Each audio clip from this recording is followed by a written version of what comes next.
நேயர்கள் அனைவருக்கும் இனிய தமிழ் புத்தாண்டு நல்வாழ்த்துக்கள். எல்லோரும் நன்றாக இருப்பீர்கள்.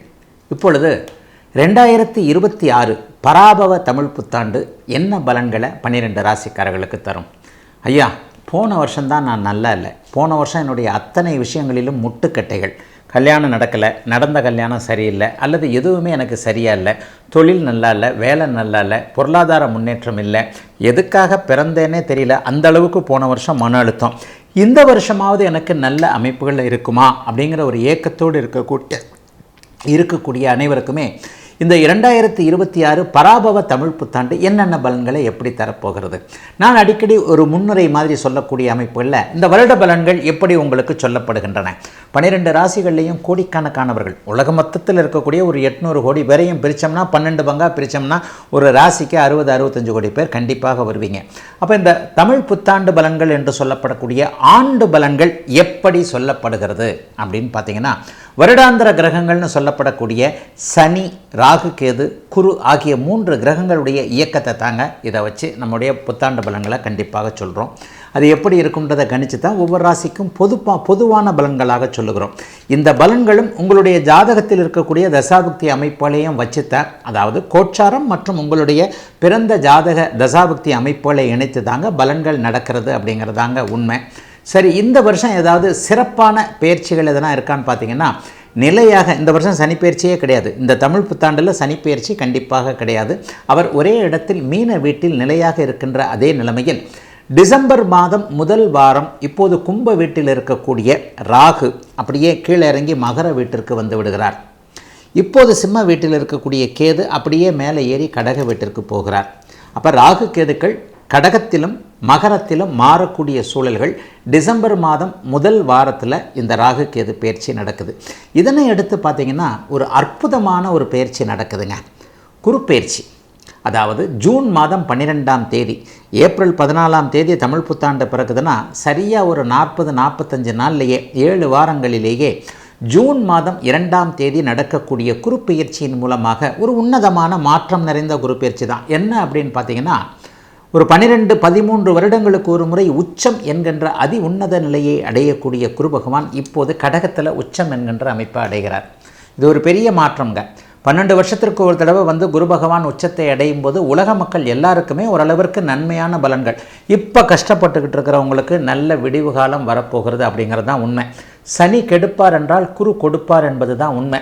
ஏற்கனவே இருக்கின்ற கஷ்டங்களை குறைப்பது, ஏற்கனவே இருக்கின்ற கஷ்டங்களிலிருந்து மாற்றங்களை நல்ல விதமாக தருவது, முக்கியமாக பொருளாதார முன்னேற்றம் என்கின்ற பண வருமானம் போன்ற அமைப்புகளை கொடுப்பது குரு பகவான் என்பதாலும், அபூர்வமான 12-13 வருடங்களுக்கு ஒரு முறை மட்டுமே வரக்கூடிய ஒரு உச்சகுரு பயிற்சி இப்போது நடக்கப் போகிறது என்பதனாலும் உண்மையிலேயே மேஷம் முதல் மீனம் வரையிலான 12 ராசிக்காரர்களுக்கு ஒரு நல்ல பலன்கள் கண்டிப்பாக இருக்கும். ஜூன் மாதம் 2ஆம் தேதி இந்த குரு பயிற்சி நடக்குது. ஒரு 3-4 மாதங்களுக்கு பிறகு அதிசாரம் என்கின்ற முறையில் போன முறை எப்படி அவர் மாறினாரோ அதை போலவே டக்குன்னு அடுத்த ராசிக்கு மாறினாலும் பின்னாடி அப்படியே வேறு மாதிரி வந்துடுறாரு. இந்த குரு பயிற்சியின் மூலமாக டிசம்பர் மாதத்திலிருந்து கேள யோகம் என்று சொல்லப்படக்கூடிய கோடீஸ்வர யோகம் கடகத்தில் ஏற்படுது.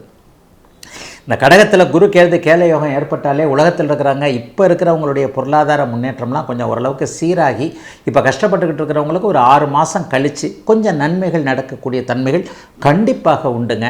ஆக எல்லா நிலைமைகள்லையும் பார்க்கும் பொழுது ராகு கேது குருப்பெயர்ச்சி சனிப்பெயர்ச்சி என்பவை ஓரளவிற்கு நல்ல பலன்களை தரக்கூடிய நிலைமைகளில்தான் இப்போது 12 ராசிக்காரர்களுக்கும் இருக்கிறது.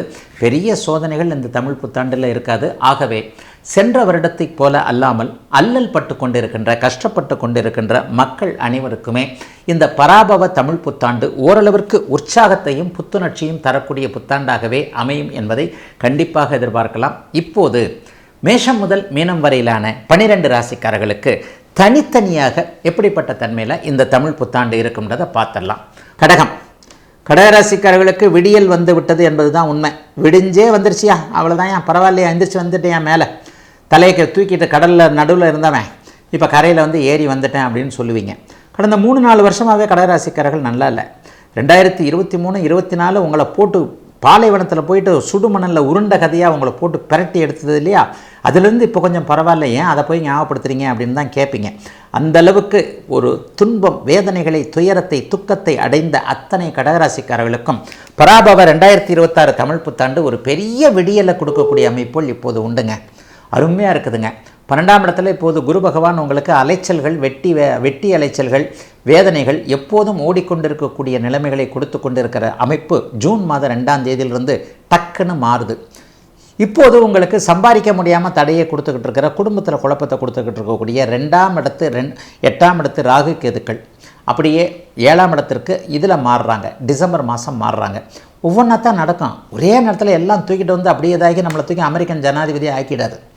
நம்ம பட்ட கஷ்டத்துக்கு கொஞ்சம் கொஞ்சமாக ரிலீஃப் ஆனாலே போருமே. ஆக வாழ்க்கை கொஞ்சம் இனிமையான அமைப்பில் போகிறது என்பதற்கான அச்சாரங்கள் போடக்கூடிய அமைப்பு ஜூன் மாதம் 2ஆம் தேதியிலேருந்தே வந்துடும். ஜென்மகுரு என்ன பண்ணுவார்? ஜென்மகுரு அங்கே வாலி கீலி அப்படின்ற பாட்டெல்லாம் நம்பவே நம்பாதீங்க. குரு பகவான் ராசியை சுபத்துவப்படுத்த போகின்ற காரணத்தினால் மனோதைரியம் அதிகரிக்கும்.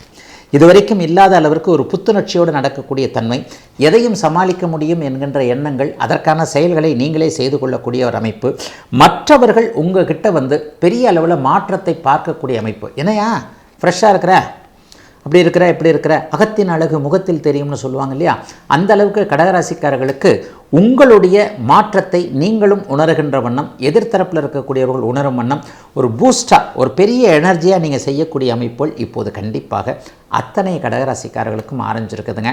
கல்யாணம் ஆகாதவங்களுக்கு ஆகப்போகுது, காதல் இல்லாதவர்களுக்கு காதலி கிடைக்கப் போகிறார், காதலன் கிடைக்கப் போகிறார், ஏற்கனவே மன அழுத்தத்தில் இருந்தவர்களுக்கு சட்டம், கோர்ட்டு, குடும்பத்தில் பிரிவு, ஃபஸ்ட்டு மேரேஜ் டேமேஜ், இந்த மாதிரியான விஷயத்தில் இருந்தவங்க எல்லாத்துக்குமே அதிலிருந்து ரிலீஃப் கிடைக்கக்கூடிய தன்மை, புத்திரபாக்கியம் கிடைக்காதவர்களுக்கு அது கிடைக்கக்கூடிய அமைப்பு. புத்திரபாக்கியத்தை விடுங்க, எனக்கு வேலை கிடைக்கல, தொழில் நல்லா இல்லை, குடும்பம் நல்லா இல்லை, காசே இல்லை, காசு தானே கடவுள், அந்த காசையே கடவுளையே பார்க்க முடியலன்னா அப்புறம் நான் எங்கே போகிறது என்ற மாதிரியாக இருந்தவர்களுக்கு பொருளாதார முன்னேற்றங்கள் இருக்கக்கூடிய தன்மை, எதிலும் ஒரு நல்ல லாபங்கள் வரக்கூடிய அமைப்புகள், சொந்த ஊருக்கு திரும்பி வர வேண்டும் என்கின்ற எண்ணத்தில் இருக்கக்கூடிய வெளிநாடு வெளிமாநிலத்தில் இருப்பவர்களுக்கு அது சார்ந்த விஷயங்கள் நல்ல விதமாக வரக்கூடிய அமைப்பு, 50 வயது மேற்பட்டவர்களுக்கு தெய்வ தரிசனம் கிடைக்கக்கூடிய, புனிதர்களுடைய தரிசனம் கிடைக்கக்கூடிய அமைப்பு, இஷ்ட தெய்வ யாத்திரை, கைலாஷ் யாத்ரா, கயா போகிறது, காசிக்கு போகிறது, பூரி ஜெகநாதரை போய் பார்க்கணும், வட இந்தியாவில் இருக்கக்கூடிய திவ்ய தேசங்கள் அத்தனையும் பார்க்க வேண்டும், இங்கேயே காசி முதல் கங்கை வரை போக வேண்டும் என்கின்ற எண்ணத்தில் இருப்பவர்கள் அனைவருக்குமே அனைத்தும் கிடைக்கக்கூடிய அருமையான நல்ல ஆண்டாக அமைந்திருக்கிறது